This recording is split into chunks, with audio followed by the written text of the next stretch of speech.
Hello YouTube, this is Ultimate Shield 340 back at it again. I wanted to create this video to highlight a gear set that I see people run and they use, and I wanted to give my own personal iteration on that, and in addition to that, the reason why I chose what I chose, right?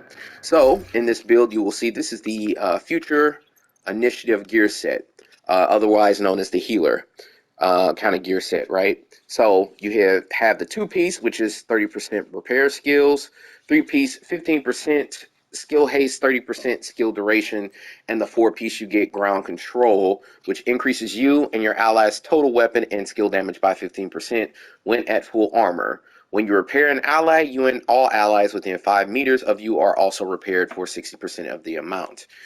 So the long and short of it is that it really focuses on healing you and yourself and your allies, and whenever you heal somebody, anybody within 5 meters of you will gain 60% of the amount that you've healed for, and you will then buff the rest of your team by giving them 15% weapon and skill damage at base, which is good for any squad, right? So as you see, I have chosen to roll repair skills on this.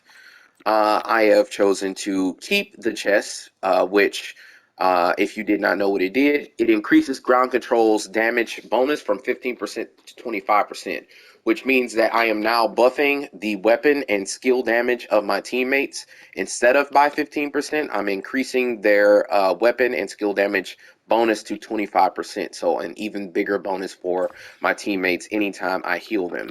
Then we have the holster, of course, repair skills, knee pads, repair skills.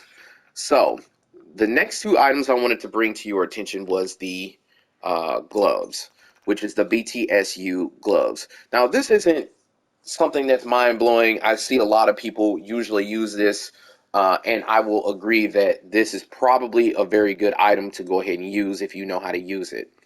It has transference overclock, and it grants 15% hive skill haste per skill tier. And whenever you detonate it, it'll go ahead and go on overcharge for 15 seconds. And then nobody else can get the effect for this for another 120 seconds.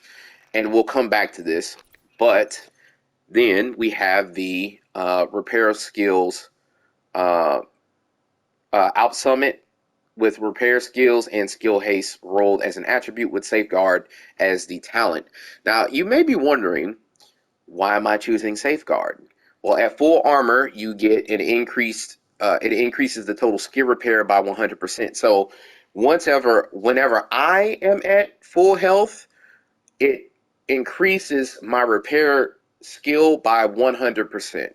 So whenever you're in this build, I'm just focused on healing and doing minimal damage, maybe doing some crowd control, maybe doing some CC, and for the most part, I'm healing. So I'm almost always at full health. And if I'm not, then quick tap or charge will get me back at 100%, and then I'm getting that bonus. One of the things I talked about in my previous video is to think about why you're picking certain skills or abilities and how would it be useful to you, right? So in this particular build, I decided to keep the chest talent because I wanted to buff my allies, and I wanted to change the backpack out because the backpack is only going to, I think it increases the radius at which your skills will, heal allies around you. So I think it was like 5 meters, people get like 60%.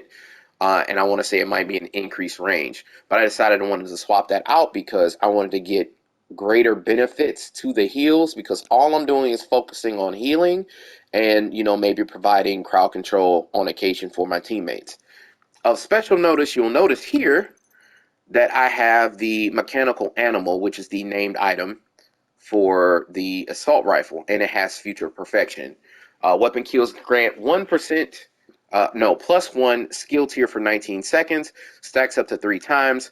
Weapon kills at skill tier 6 grants overcharge for 15 seconds. Overcharge cooldown is 90 seconds. You already know what blue screen does, and then we have the Hive and the Chem as the skills. Now, these two items, the BTSU gloves and the mechanical animal, are two items in the build that create overcharge for both me and the rest of the team. Now, if you'll notice, once you're, out here, let's just say I'm healing, I'm doing my thing, whatever, and I want to go ahead and give overcharge. So I go ahead and I give overcharge to my team by detonating the hive, right? So when I do that, you'll notice at the bottom of my icons, you'll see that blue icon in the bottom left-hand corner, signaling that I have overcharge. Once that icon disappears off the screen, you will then be able to provide overcharge a second time for your team. As you can see, it's still on screen and it is not available for me to give overcharge to my squad. But if you notice here, I switched out to the mechanical animal. Once I kill a target with a mechanical animal, then I will do the future perfection. If you've also noticed here, I have also then given myself overcharge yet a second time, even though the overcharge isn't necessarily available using my detonation of my hive skill. In this way, if you know how to alternate it and you know kind of what you're doing, you could actually give your allies overcharge with an increased amount of uptime.